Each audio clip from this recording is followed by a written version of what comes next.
Ian Trottier here, coming at you from Dallas, Texas, folks, where we are in our second day of For God and Country.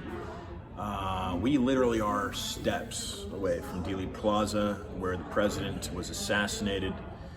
And so, speaking of assassination, and one of the reasons that I feel that he was assassinated, we've got a great guest with me at the moment. Now, before we get into that, the background on this is that Max Eigen, a Australian like Scott, who I'll make an introduction to momentarily, recently joined the program. And what I wanted to thread in here, Scott, as we get into you, is a fellow named Finton Dunn. Mm-hmm. And Finton Dunn is based in Ireland. And really, when we spoke recently, he's echoing the fact that from the outside of America, looking in, this is really the time for Americans to stand up for liberty worldwide. So, folks, we're going to be talking about central banking, one of the topics that I hit hard, and we're going to be giving a perspective from, again, an Australian living in the United States, but introducing to you Scott Bartlett. Scott, welcome to Discussions of Truth, sir. Thank you. Scott, give the listeners a little bit of a background here on who you are, what you do, what you represent. Okay, so short and sweet, I spent 10 years or so in the luxury yachting industry. Worked my way up from deckhand to captain. I was working on board luxury mega yachts, captaining 200-foot yachts, helicopters on the back, recording studio, decompression chambers, studios, you name it, Mediterranean, Caribbean, that sort of thing. Detail was very important, and there's a certain amount of maritime law that was involved in that sort of thing. So what I ended up doing was I imported a 59 Corvette from the States, which I fell in love with and had restored there, imported it back to Australia. And in the process of doing that, I discovered that these goalposts were being shifted with regard to the rules and laws that I was being asked to follow. And that started to pique my interest in hang on, you've got one set of rules for you, one set of rules for someone else. And so I dug deeper. And long story short, there was some things where I started digging into seeing copyright symbols on various websites that were supposedly government departments. And I started thinking, well, hang on, copyright is the realm of corporations, whereas crime is the realm of government. And so the instance was, these copyright symbols were supposedly there to stop people from using a seal or a branding or anything like that for these government departments. And I'm like, who's going to go set up another government department and try and pretend to be this other department? I'm like, and why would you take them to court for copyright? That's a crime, or it should be. And so fair enough, I started digging into that and found that in the Crimes Act of 1912 in Australia, yeah, sure enough, there were crimes for impersonating Commonwealth officers, passing things off as a seal where it shouldn't have been, so it was criminal. And I had jail terms associated with it. So again, I'm like, copyright versus crime, what's going on? Started asking more and more questions, started to see two parliaments. There's the Parliament of Australia. Two parliaments? Yeah. So you think, okay. So you're going from copyright to discovering two different parliaments. Yeah, literally. So in the Constitution, you're sitting there and it defines out what the name of Parliament should be called. It says the Parliament of the Commonwealth or Parliament of the Commonwealth of Australia, or the Parliament. So you're like, okay, I should expect to see that in literature, on the name of the building itself, on their website. I should expect to see the same name as what's in the Constitution. Currently, and since 1973, it's referred to as the Parliament of Australia. And you might think, oh, well, that's pretty similar. It's close, it means the same thing. But you try and cash a check that's made out to someone else's name, even if it's slightly different, they're going to go, nah, sorry, go away. Right. It's fraud. And so I started asking the questions, like, could you just confirm that this parliament is one and the same as this one? Crickets. Absolute silence. No answers. And same thing with government. Government of the Commonwealth of Australia. And then you see on the websites and the publications and the information that comes in the mail, it says Australian government. Now, if you were two backpackers talking away, and one guy's from Sweden and another guy's from Australia, and say, yeah, the Swedish government sucks, and the Aussie says, no, the Australian government sucks more. Yeah, okay, Swedish government, Australian government, but that's not the official naming of it. So when you look at that, it's very important what they actually are. So again, I ask the question, is the Australian government one and the same as what's in the Constitution of the Government of the Commonwealth of Australia? Crickets, no answer. So that was the beginnings of me learning that there were these two governments. And ultimately what I determined was that there's this corporate overlay that has overlaid itself over the original government, and all we do is interface with this corporate one. Now we see the likes of Sidney Powell talking about how there's no justice available, there's no judicial system, that the Supreme Court is not hearing cases that are putting in front of them, they're rejecting them left, right and centre. People are struggling to get some form of justice.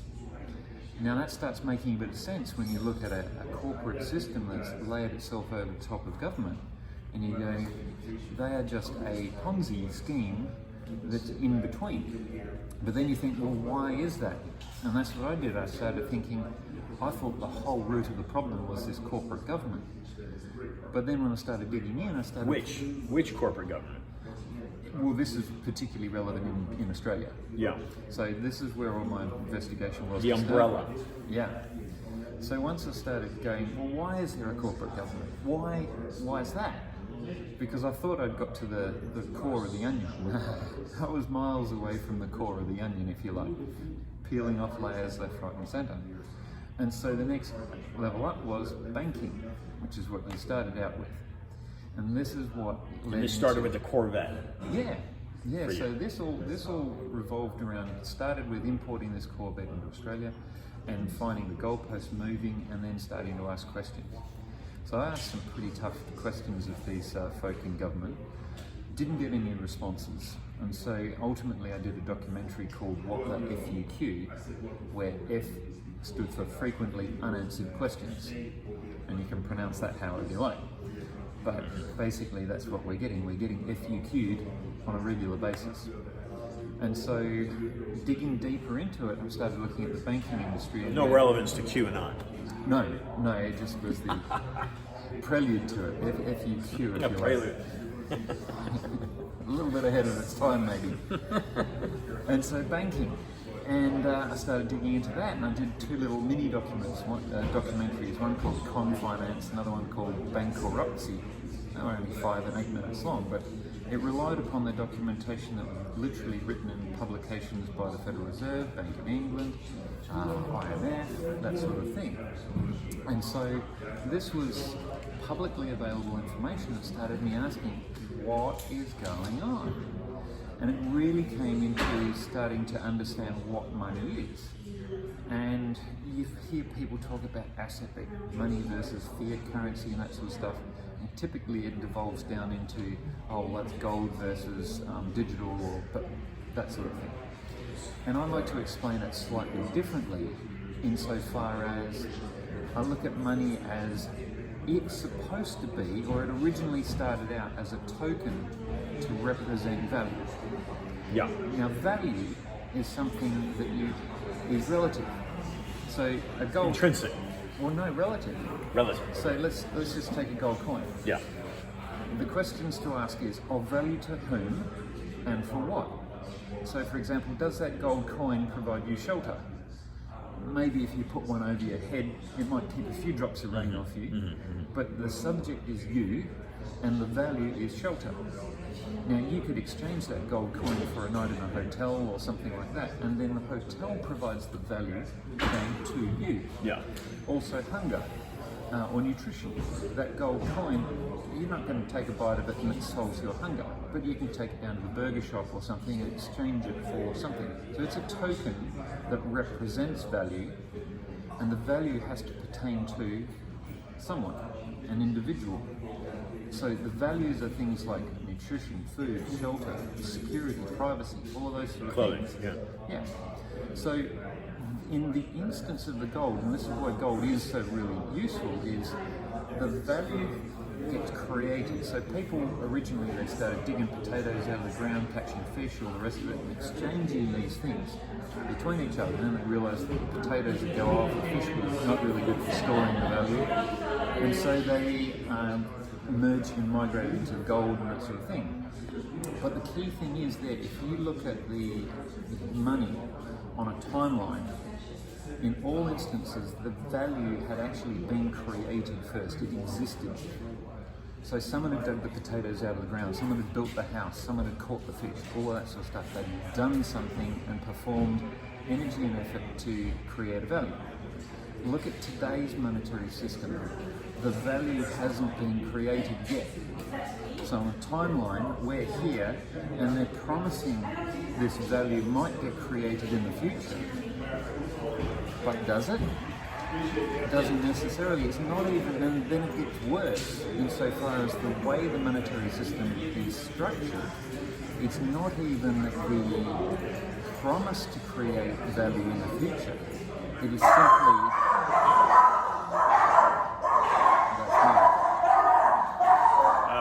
Guard dogs.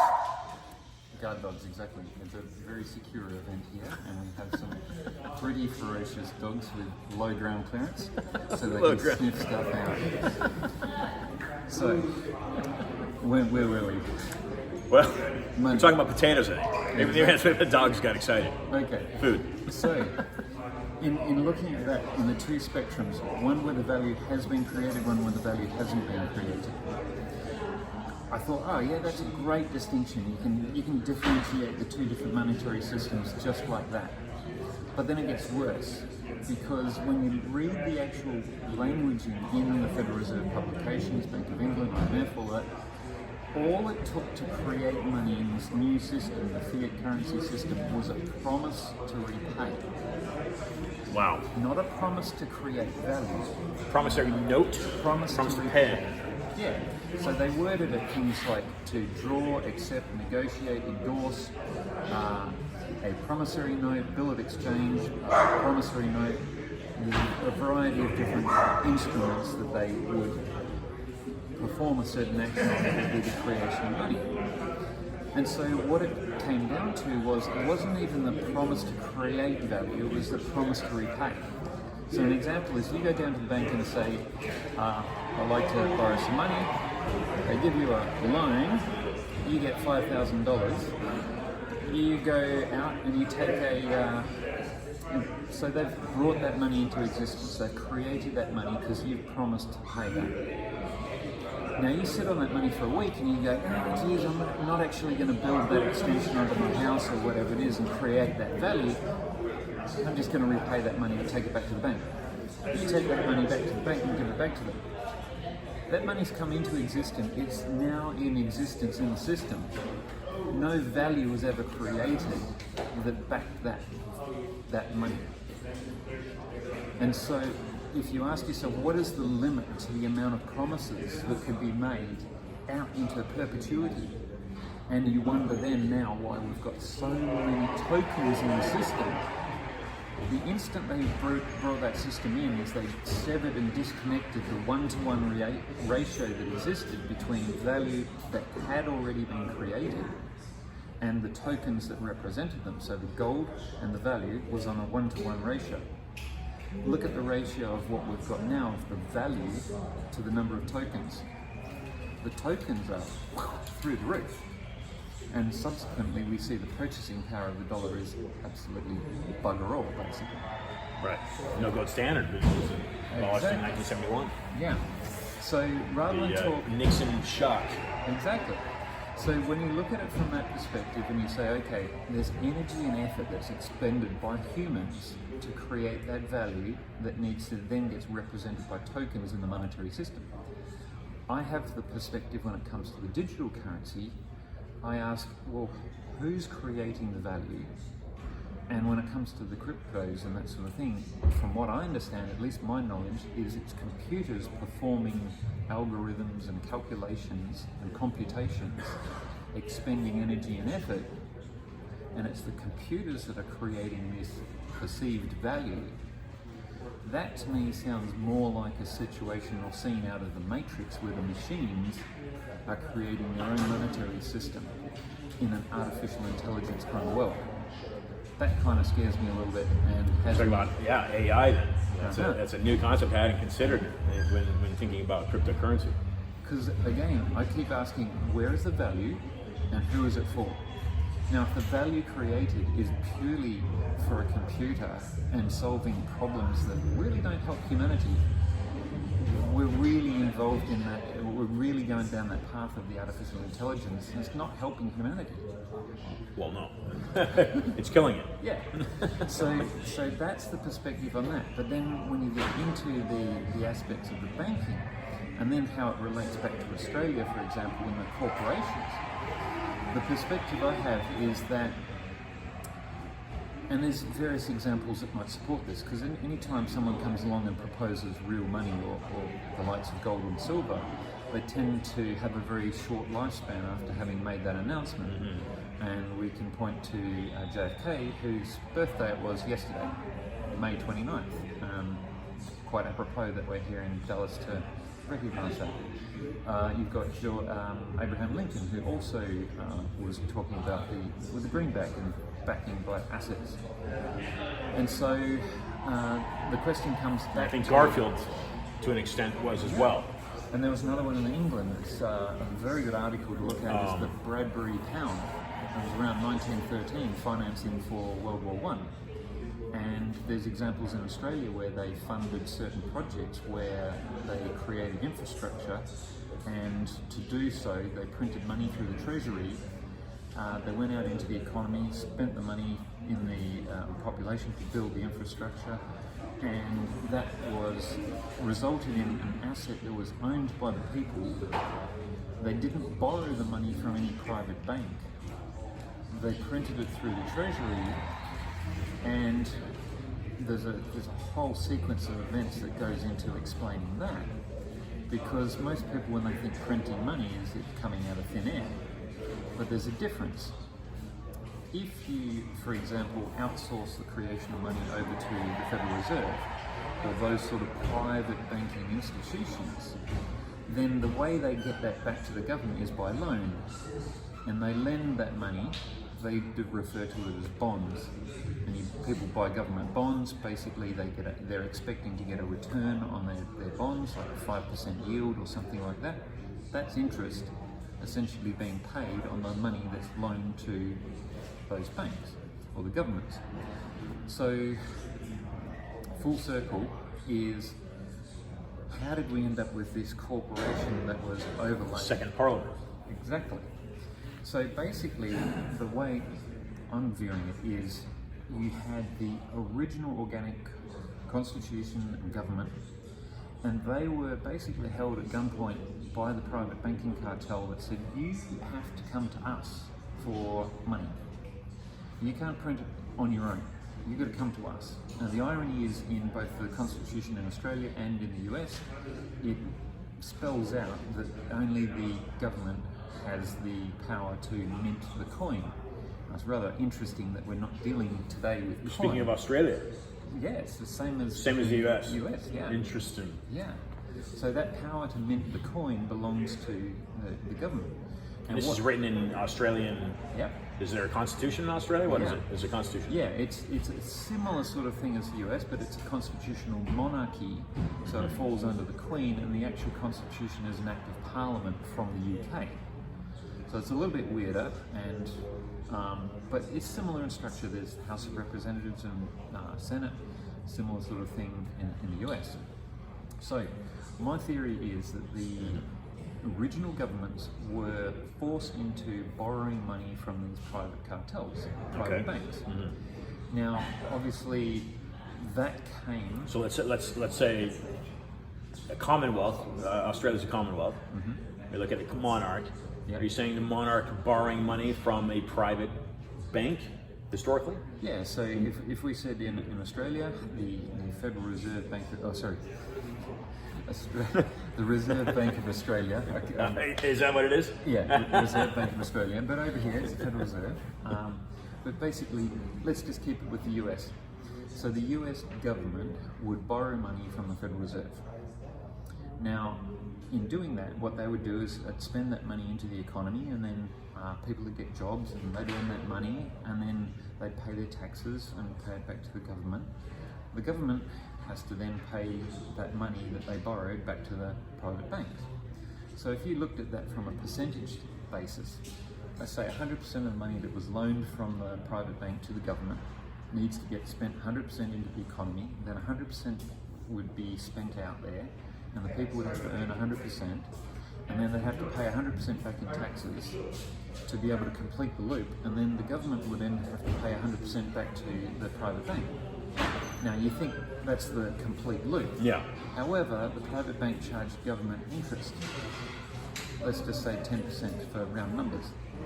That 10% was never borrowed, as in at the inception point and created from the private bank, never borrowed or loaned to the government, never spent into the economy, never earned by the citizens, never paid back in taxes, and yet it's demanded as repayment on that, as interest on that loan.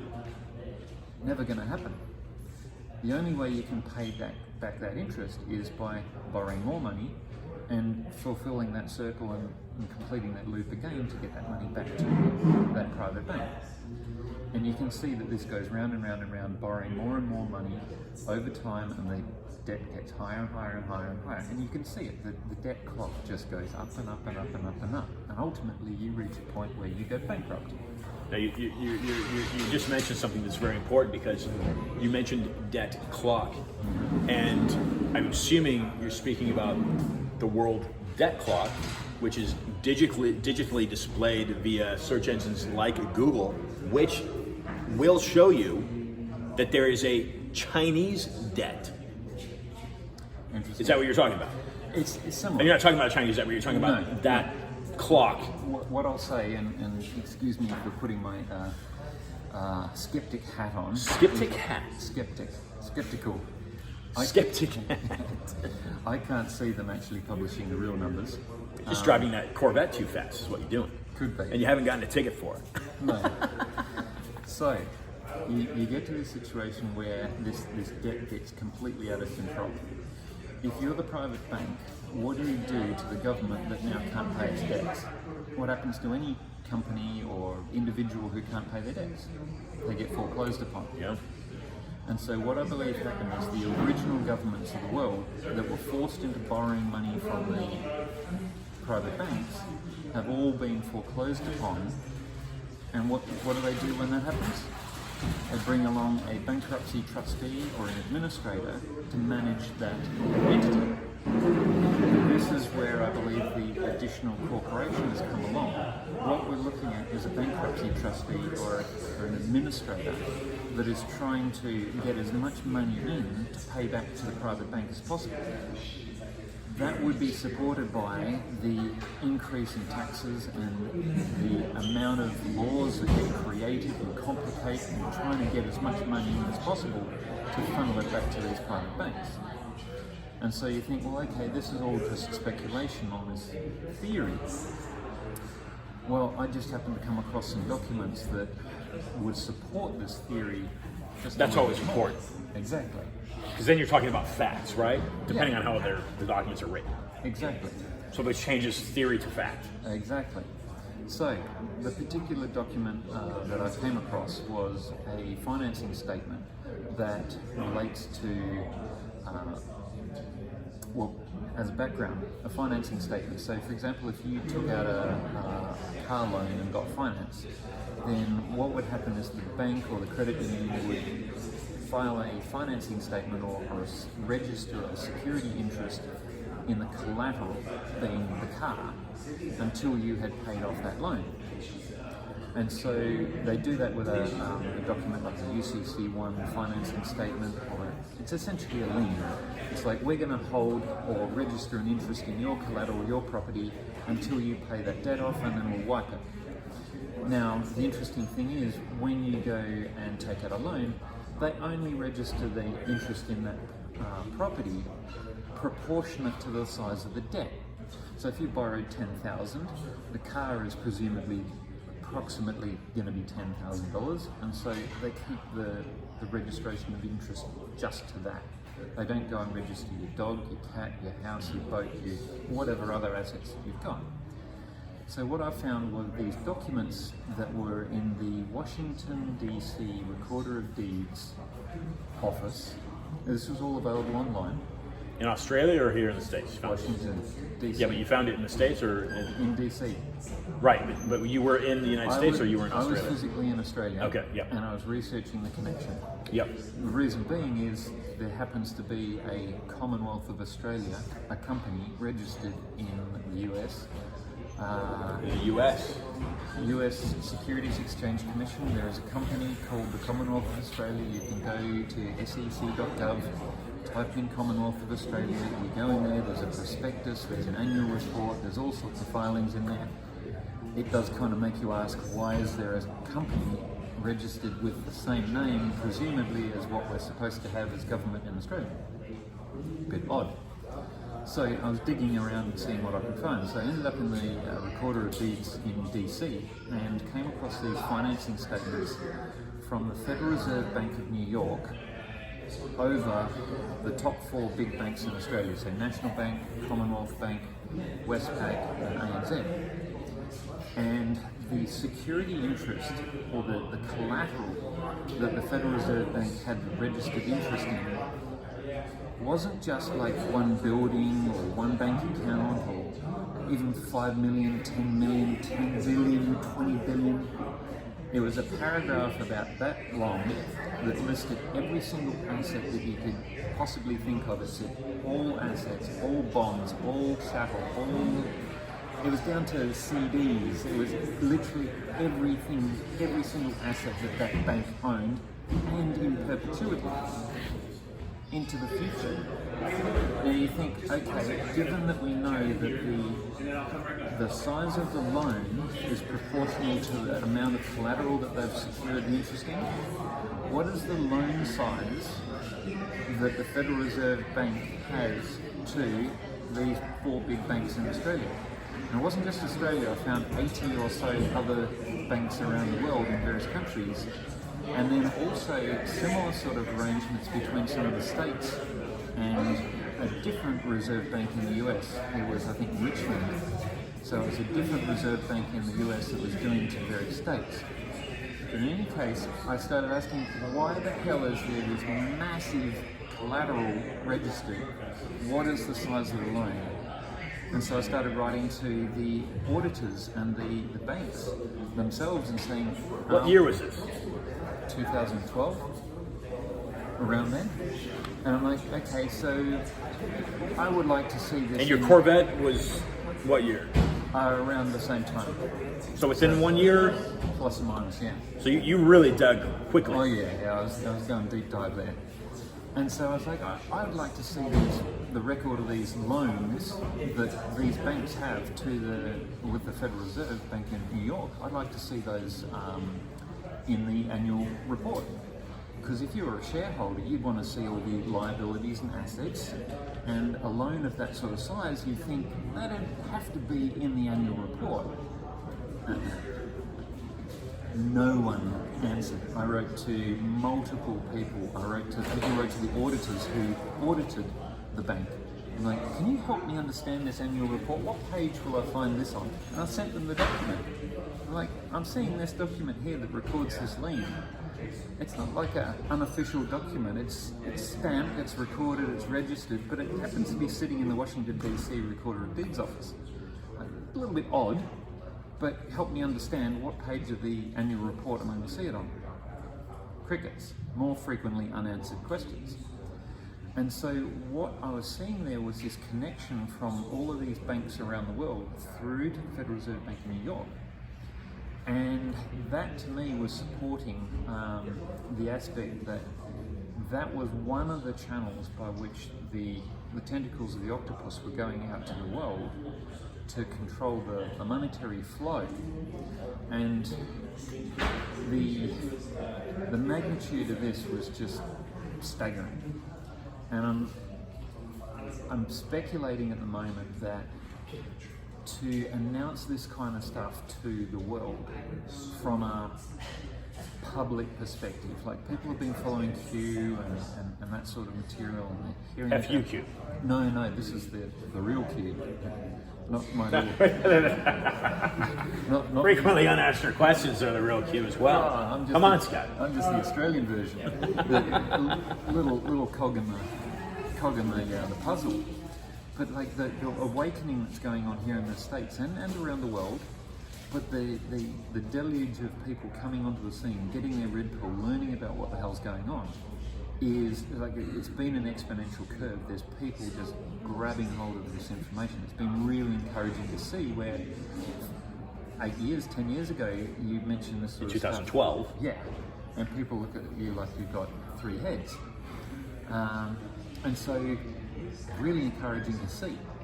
But my suspicion is that that pill of letting people know that there's a corporate government that's essentially laid itself over the top of the real government, because in doing so you would have no judiciary, no remedy, no hope no snowball's chance in hell of taking anything to court, because you're dealing in an artificial environment where it isn't real justice, it isn't real courts. They may have sworn an oath, but some of these guys are swearing duplicate oaths. The court documents and the courthouses themselves operate on their own constitution, which I've got a copy of one of them for one of the states in Australia. And the constitution of that particular company reads more like a banking statement or act where it allows them to create money. You're supposed to be a court, not a bank. It just leads to more and more questions. We've got a few theories on that as well. But I suspect that nut is just too big a pill to swallow, if you like, in terms of that being disclosed out onto the main scene.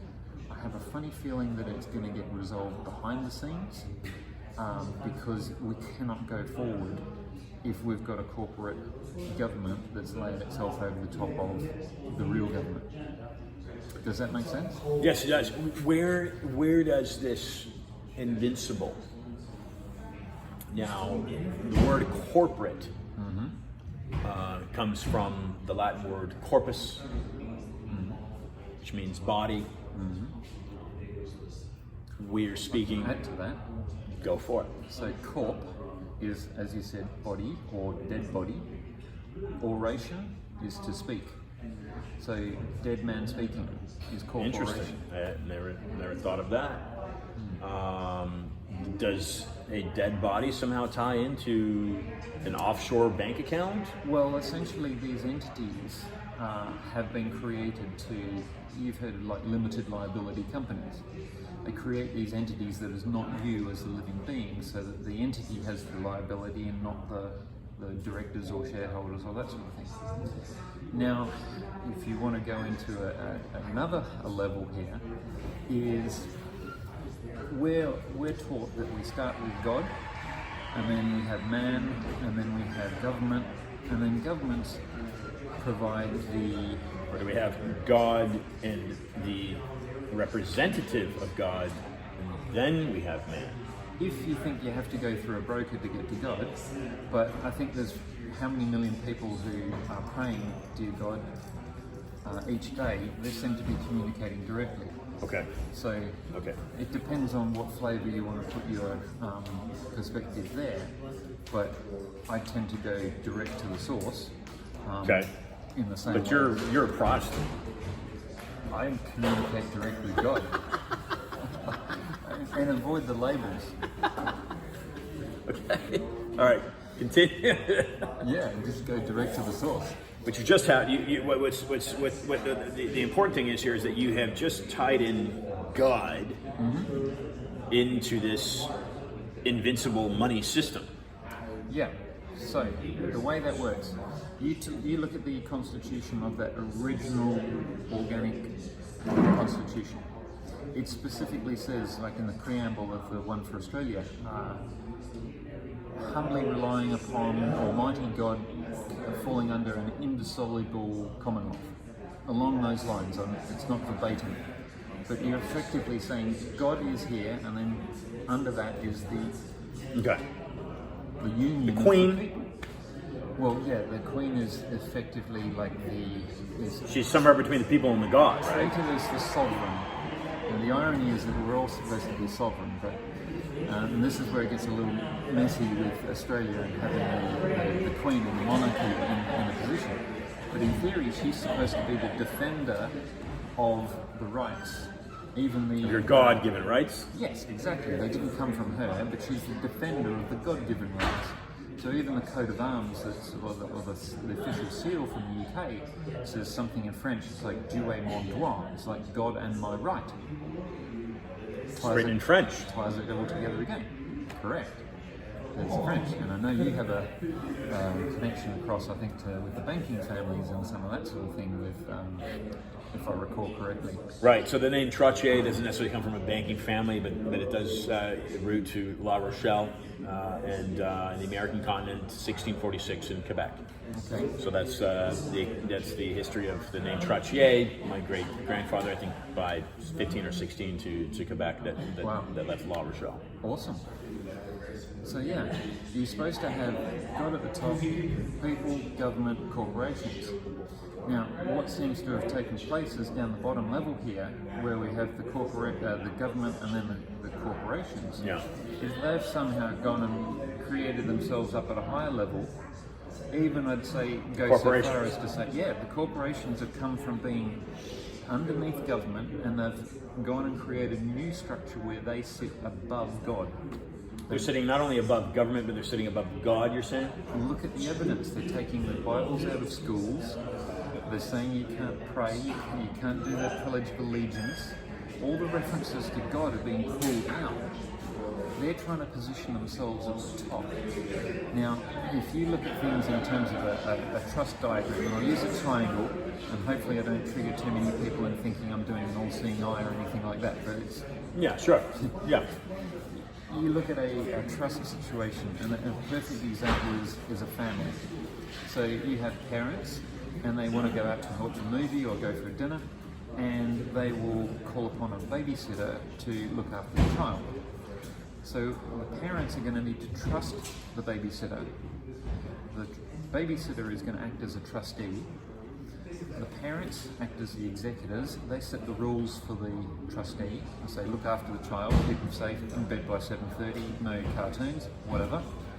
And the babysitter returns benefits to the beneficiary, who's the child. You could also say the parents are the beneficiary as well. But that is the perfect, simple triangle of trust situation. Now you look at what's happened in the corporate world is, well, before I go into that, when you extrapolate that trust arrangement to government, the people are sitting at the top as the executors, and they appoint trustees as government to say, right, you look after our roads, pick up our garbage, I want you to take care of our security, and you're going to return these benefits to us as the people. So you have that same trust arrangement, and the government is sitting in the trustee position. Now that's where all the work gets done, but the power is supposed to sit up there with the people, through the executors and the beneficiaries. Now you look at what's going on today. If a corporation has come along and said, actually we're going to position ourselves up the top of this triangle, we're going to create a new entity, and you've heard of the birth certificate situation with that. Straw man. Yep. So they create this straw man, and they basically trick the people into acting as this straw man. Of course, they don't disclose this, they don't tell you anything about it.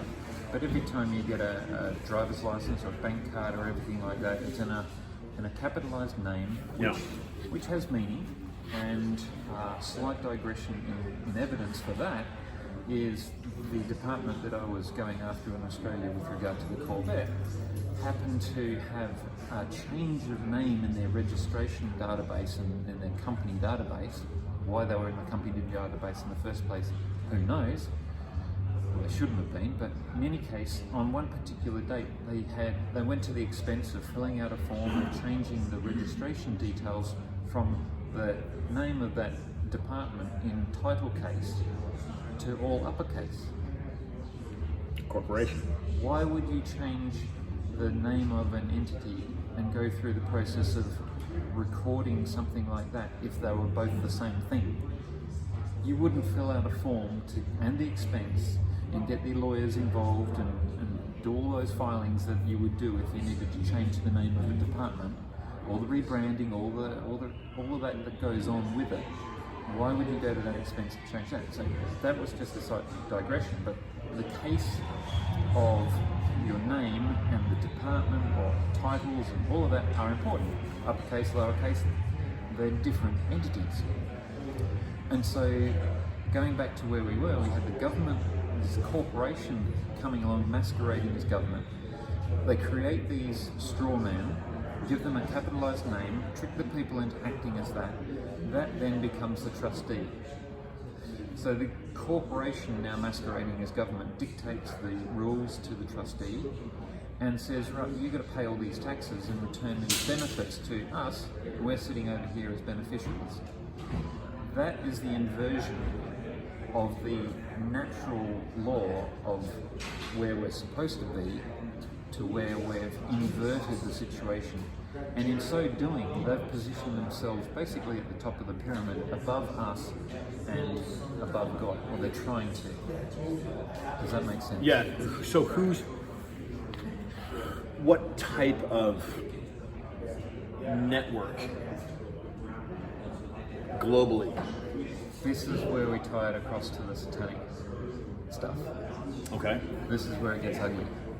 I mean, Ugly. if that wasn't ugly enough. Okay, so in my journey in discovering this sort of information, I encountered various people who used to belong to the likes of the Church of Satan. They were practicing warlocks and that sort of thing. And in particular, they are very organized, they're very networked, they have divided up the planet into various precincts, and they get rewarded by rank, by how much trauma and chaos they can create in their precincts.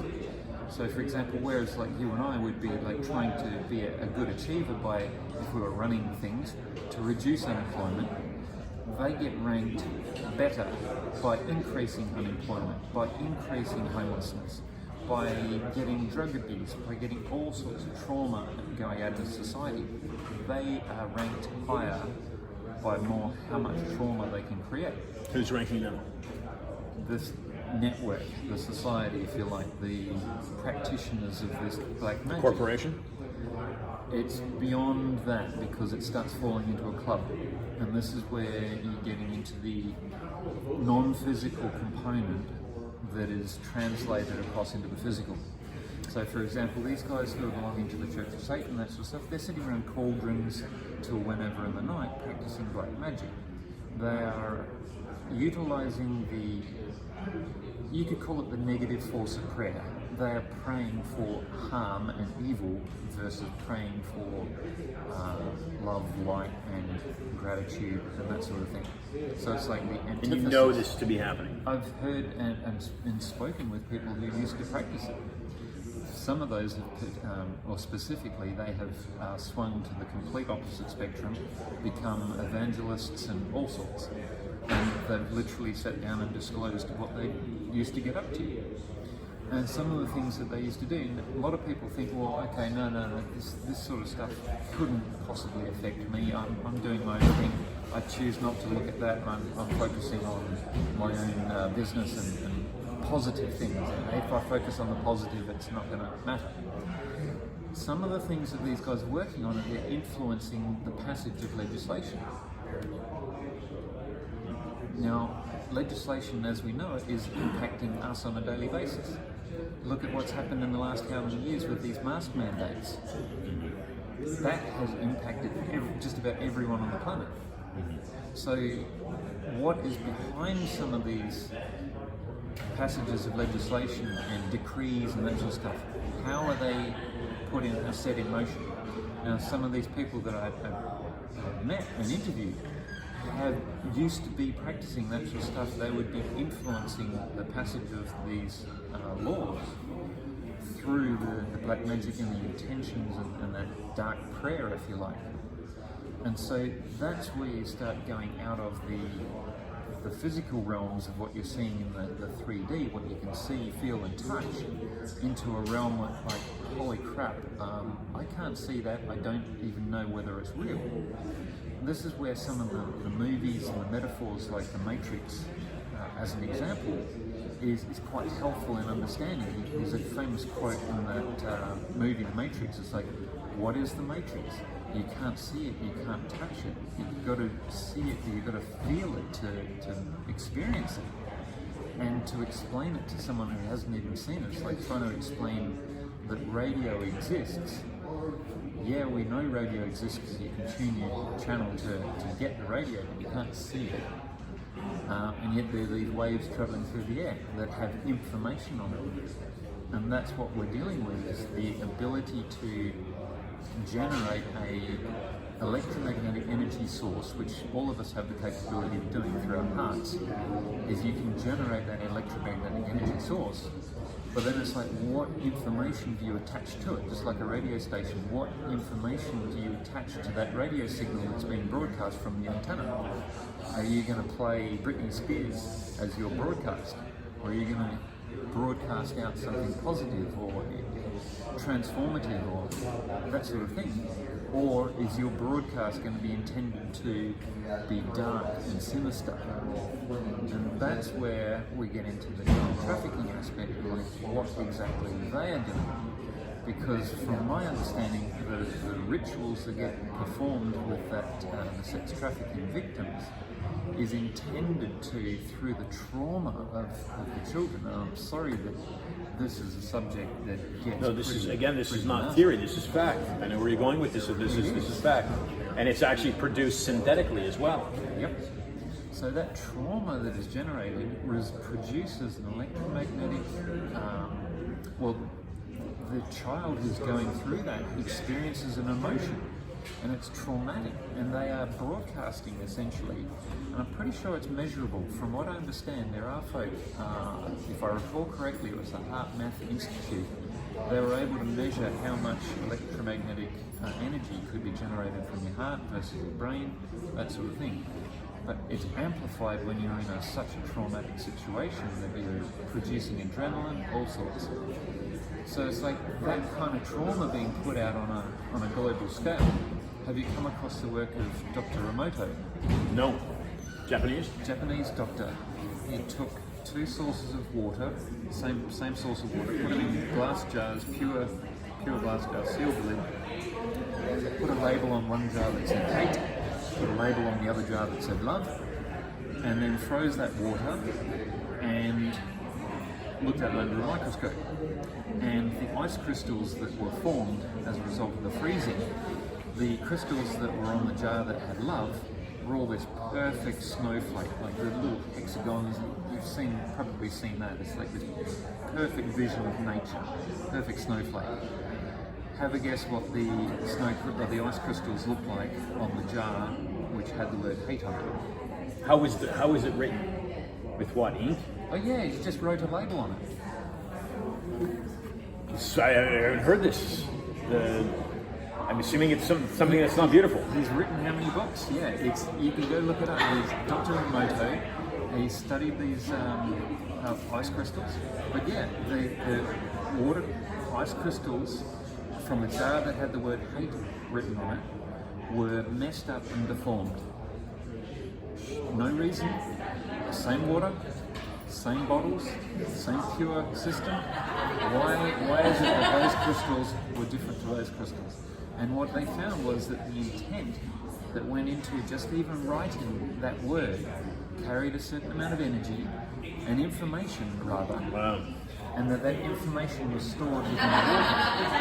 Now, consider what percentage of water are we in our bodies? 70 plus, all right, 70%. Okay, so if you had a label on your forehead, for example, Said love.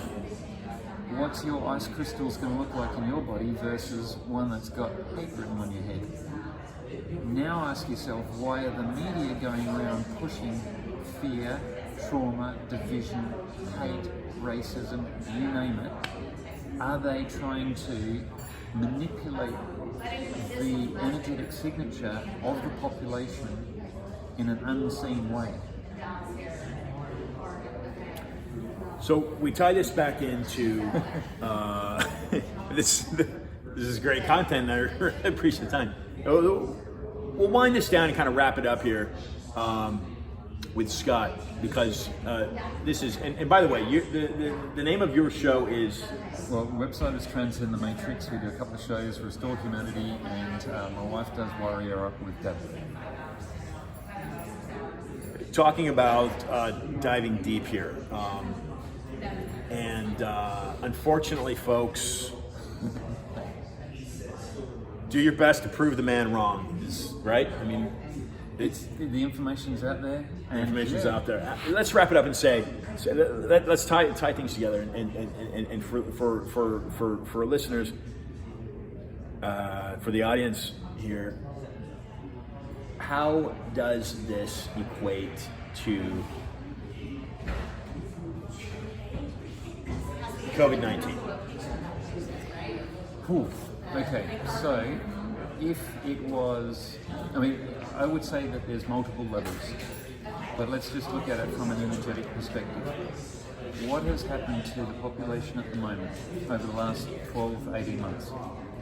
They've been locked up in their houses, they've been encouraged to wear masks, they're now so afraid of catching the virus that they're all encouraged and rewarded to go out and get a shot. The fear on its own. Yeah, you're right. The fear is probably the primary instrument that has been pushed upon the population. Probably, you could argue, wrongfully, and there's a lot of people who've got far more background and evidence who could argue that one. But from what I've seen, probably wrongfully.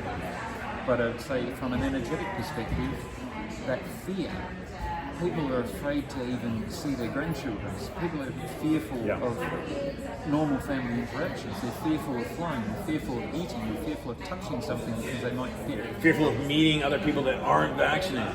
Yeah. And those that aren't vaccinated don't even want to associate with people that are vaccinated. Yeah. So going back to that aspect of what does that do to our energetic signature in our bodies, just with the water alone. And look up Dr. Emoto. He has written some great books. He's published scientific studies. It's not just woo-woo that he's made up. It's a proper studies. So that's what Scott, thank you for joining the program, and I look forward to being in contact with you and delivering more content to the audience. No worries. Thank you.